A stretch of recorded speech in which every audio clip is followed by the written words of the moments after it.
30 సంక్రాంతి సినిమాల hero super star Krishna గారు. కృష్ణ గారికి సంక్రాంతి సెంటిమెంట్ మొదలైంది అసాధ్యుడు విజయంతో. ఆనాటి నుంచి సంక్రాంతికి తన సినిమా ఒకటి విడుదలవ్వాలని నియమం పెట్టుకున్నారు ఆయన.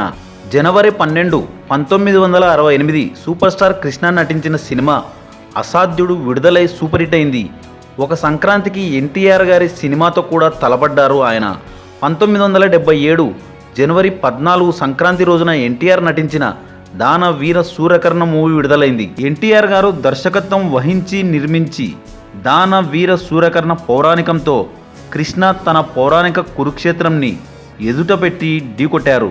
కమలాకర కామేశ్వరరావు దర్శకత్వంలో కృష్ణతో పాటు శోభన్ బాబు, కృష్ణంరాజు, జమునలతో మల్టీస్టారర్గా తీసిన పౌరాణికం ఎన్టీఆర్ త్రిపాత్రాభినయం ముందు నిలబడలేకపోయింది. కృష్ణ మొదటి సంక్రాంతి హిట్ మూవీ అసాధ్యుడు. అంటే కుటుంబ కథతో ఉండాలన్న అప్పటి నమ్మకాన్ని పటాపంచలు చేస్తూ యాక్షన్ థ్రిల్లర్గా వచ్చి హిట్ అయింది అసాధ్యుడు. ఇలా కృష్ణ గారు ట్రెండ్ సెట్ చేశారు. ఏఎన్ఆర్, ఎన్టీఆర్లు కూడా సంక్రాంతికి ఎన్నో సినిమాలు రిలీజ్ చేశారు.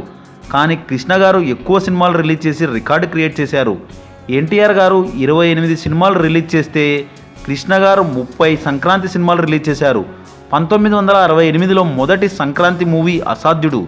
1969లో శోభన్ బాబుతో కలిసి నటించిన సినిమా మంచి మిత్రులు. 1973లో వచ్చిన కౌబాయ్ మూవీ మంచి వాళ్ళకి మంచివాడు. 1976లో వచ్చిన పాడి పంటలు. 1977లో వచ్చిన కురుక్షేత్రం. 1978లో వచ్చిన ఇంద్రధనస్సు. 1980లో వచ్చిన భలే కృష్ణుడు. 1981లో వచ్చిన ఊరికి మొనగాడు. 1983లో వచ్చిన బెజవాడ బెబ్బులి. 1984లో వచ్చిన ఇద్దరు దొంగలు. 1985లో వచ్చిన అగ్నిపర్వతం. 1987లో వచ్చిన తండ్రి కొడుకుల ఛాలెంజ్.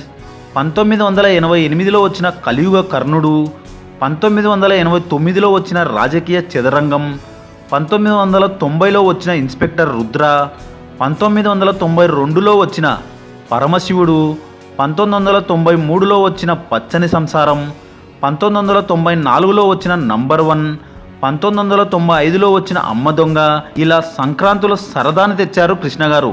ఆ తర్వాత తరంలో చిరంజీవి, బాలకృష్ణ, నాగార్జున, వెంకటేష్లు కూడా సంక్రాంతికి సందడి చేశారు.